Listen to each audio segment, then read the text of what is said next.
এখন আপনাদের সামনে মূল্যবান বক্তব্য রাখবেন মানবতার কল্যাণকামী বন্ধু, গণতন্ত্র সহ মানব রচিত সকল ব্যবস্থার বিরুদ্ধে বিদ্রোহী নেতা, আল্লাহর সার্বভৌমত্বের ভিত্তিতে তার ওই আইন বিধানের প্রতিনিধিত্বকারী নেতা, ইসলামী সমাজের সম্মানিত আমির হযরত সৈয়দ হুমায়ুন কবির। মোহতারাম আমির সাহেবকে বক্তব্য রাখার জন্য বিনীত অনুরোধ করছি।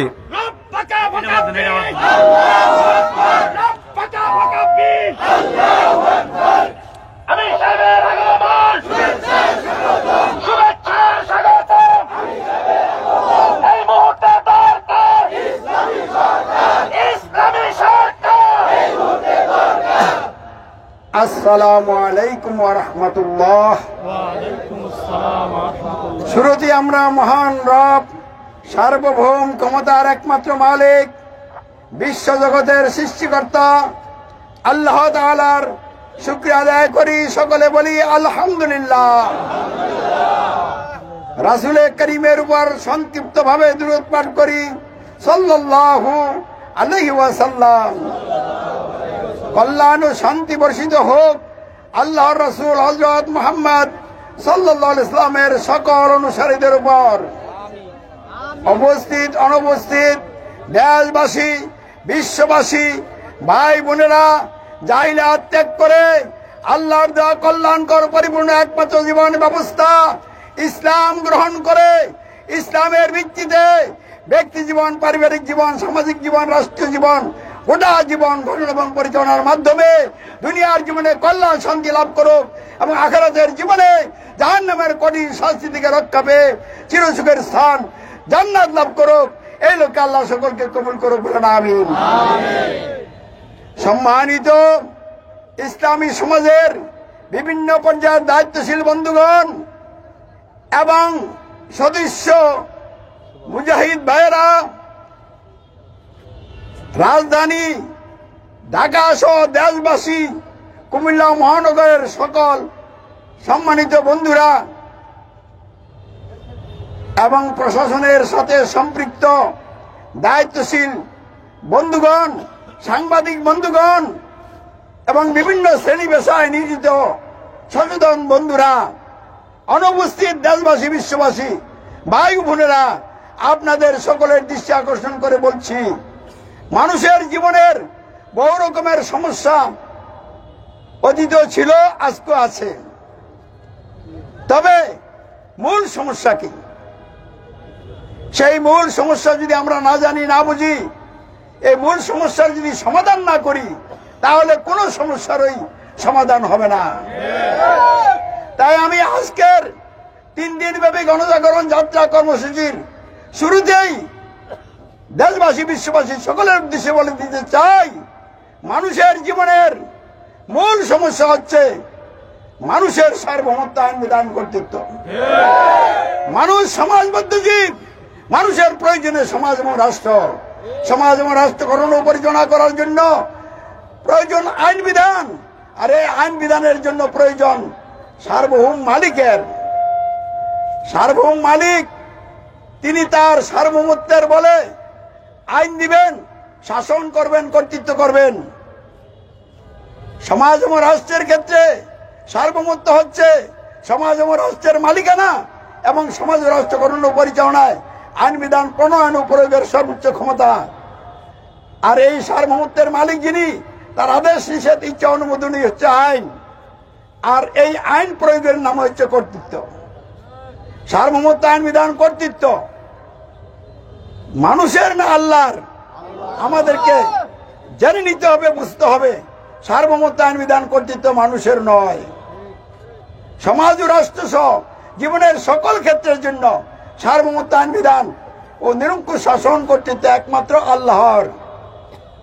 এটাই মহাসত্য, এটাই মূলত আল্লাহর প্রতি ঈমান, এটাই সব সমস্যার একমাত্র সমাধান। কিন্তু আজকে আমাদের প্রিয় বাংলাদেশ সহ পৃথিবীর প্রতিটি রাষ্ট্রে কোন না কোনো মানব রচিত ব্যবস্থা প্রতিষ্ঠিত থাকায় সমাজ এবং রাষ্ট্র পরিচালনায় আল্লাহর পরিবর্তে সার্বভৌমত্ব আইন বিধান কর্তৃত্ব মানুষের প্রতিষ্ঠিত হয়ে আছে। মানুষ মানুষের সার্বভৌমত্ব আইন বিধান কর্তৃত্বের অধীনে বন্দী হয়ে আছে। এটাই মানব জীবনের মূল সমস্যা, এটাই মানব জীবনের প্রথম মৌলিক সমস্যা। এটা মূল সমস্যা এবং প্রথম মৌলিক সমস্যা। এই সমস্যার ফল হিসাবে দ্বিতীয় সমস্যা কি? মানুষের সমাজ রাষ্ট্র পরিচালনায় মানুষের মন গড়া আইন বিধানের আনুগত্য, এটি হচ্ছে মানুষের জীবনের দ্বিতীয় মৌলিক সমস্যা। তৃতীয় মৌলিক সমস্যা কি? মানুষের সমাজ রাষ্ট্র পরিচালনায় মানুষের আইন বিধান দিয়া যারা নেতা নেত্রী সরকার, এই নেতা নেত্রীদের আনুগত্য অনুসরণ অনুকরণই হলো মানব জীবনের তৃতীয় মৌলিক সমস্যা। যে দেশে, যে সমাজে, যে রাষ্ট্রে এই তিনটা মৌলিক সমস্যা আছে, ওই সমাজে দিন দিন সমস্যা খালি বাড়তেই থাকবে, অশান্তির আগুন জ্বলতে থাকবে, আর আল্লাহ রাব্বুল আলামিনের আযাব গজব বাড়তেই থাকবে।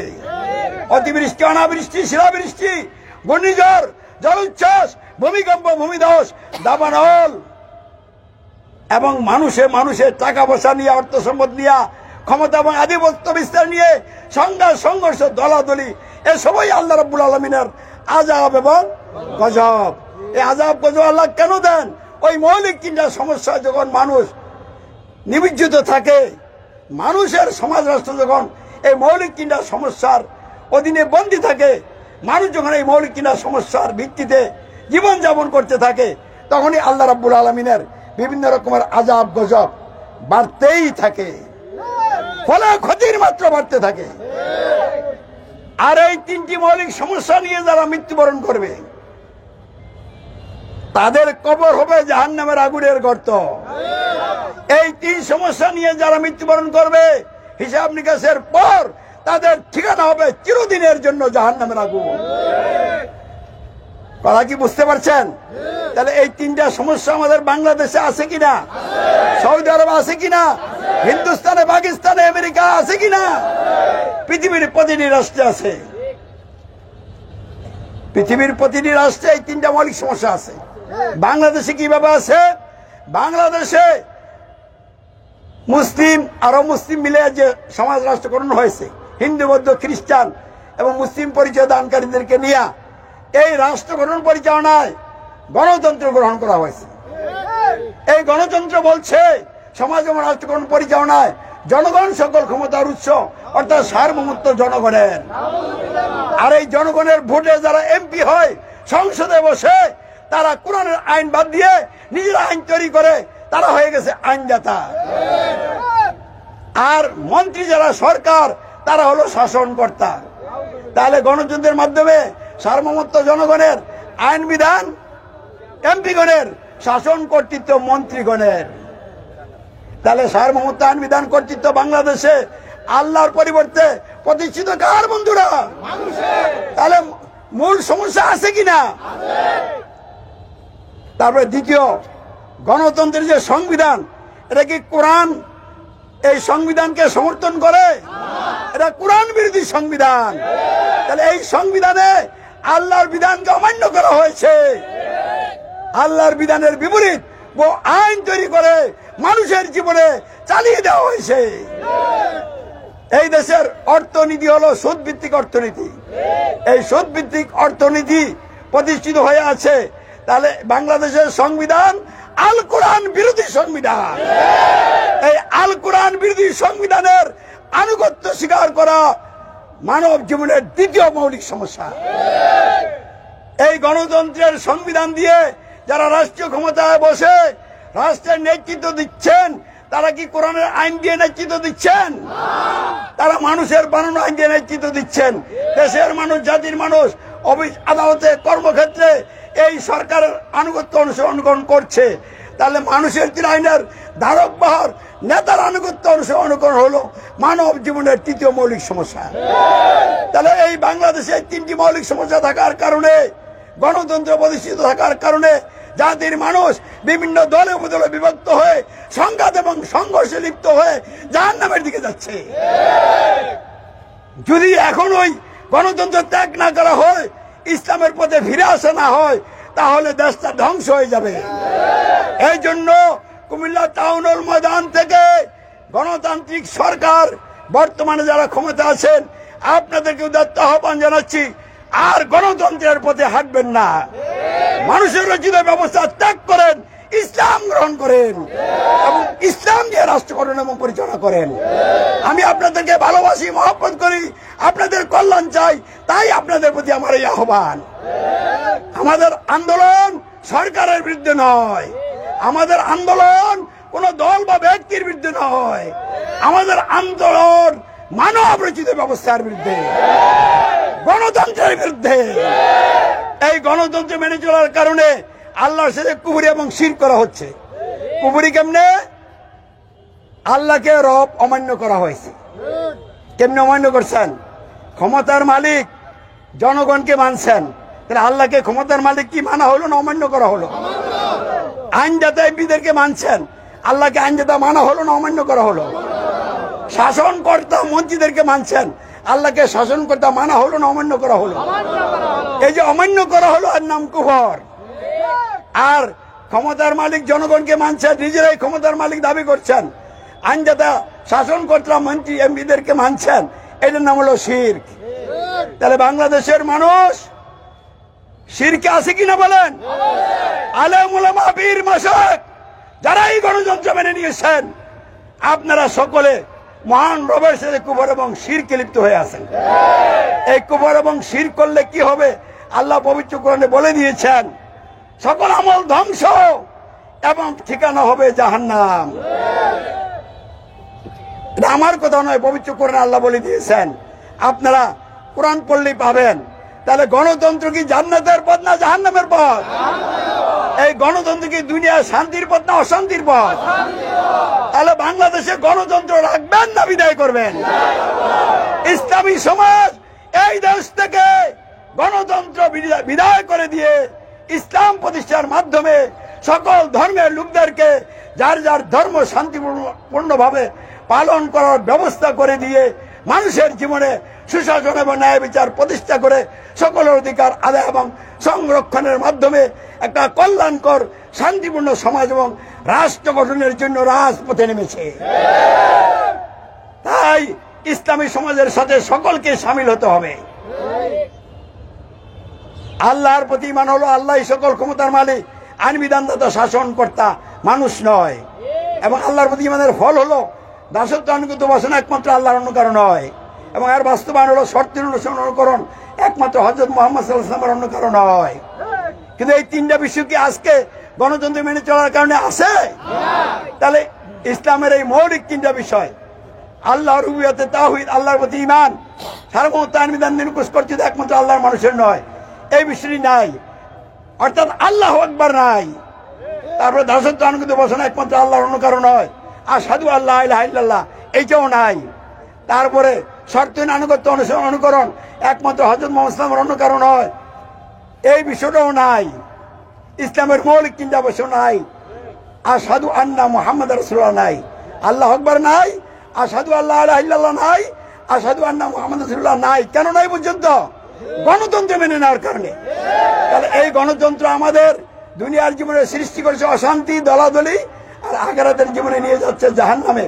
তাই আমরা ইসলামী সমাজ সকলের কল্যাণে, সার্বিক কল্যাণে গণতন্ত্র থেকে জাতিকে মুক্ত করতে চাই। ইসলাম প্রতিষ্ঠার মাধ্যমে আমরা সকলে একসাথে শান্তিপূর্ণভাবে মিলেমিশে থাকতে চাই। আল্লাহ কবুল করুক, বলেন আমিন। এই লক্ষ্যে 3 দিন ব্যাপী গণজাগরণ, শান্তিপূর্ণ গণজাগরণ যাত্রা কর্মসূচি এই টাউন হল ময়দান থেকে আল্লাহ রহমতে শুরু হয়েছে, বলুন আলহামদুলিল্লাহ। প্রশাসনের ভাইয়েরা এই কর্মসূচিতে সমর্থন দিয়েছেন, সহযোগিতা করেছেন, এই জন্য তাদেরকে ধন্যবাদ জানাই। আল্লাহ রাব্বুল আলামিন তাদেরকে সকল প্রকার বিপদ আপত্তি রক্ষা করো, জান্নাতি মেহমান হিসাবে আল্লাহর পথে কবুল করে, বলেন আমিন। এবং বিভিন্ন দল মত পথে যারা আছেন, বিশেষ করে সরকারি দলের লোকেরাও এই কর্মসূচিকে সমর্থন দিয়েছেন, সহযোগিতা করছেন। এই জন্য আমি আশাবাদী আগামী দিনে এই বাংলার জমিনে গণতন্ত্রের মূল উৎপাদন হবে ইনশাআল্লাহ, এবং ইসলাম বিজয় লাভ করবে, এবং সরকার প্রশাসন জনতা সবে মিলে ইসলামের পথে আমরা এগিয়ে চলছি এবং দিন কায়েম হবে ইনশাআল্লাহ। বন্ধুরা, আজকের এই গণজাগরণ শান্তিপূর্ণ গণজাগরণ যাত্রা কর্মসূচি টাউন হল ময়দান থেকে শুরু হয়ে দাউদকান্দি থানাধীন কুশিয়ারা জেলা শেষ হবে ইনশাআল্লাহ। এবং আগামী দিন 29 মে কুশিয়ারা থেকে শুরু হয়ে নারায়ণগঞ্জ জেলাধীন চিটাগাং রোডে যায় শেষ হবে ইনশাআল্লাহ। এবং এরপরের দিন 30 মে চিটাগাং রোড থেকে শুরু হয়ে প্রেস ক্লাবের সামনের রাস্তায় সংক্ষিপ্ত সমাবেশ এবং মুনাজাতের মাধ্যমে শেষ হবে ইনশাআল্লাহ। আমাদের এই 3 দিনের কর্মসূচি আল্লাহ তার সন্তুষ্টির লোকে কবুল করে বলেন আমিন।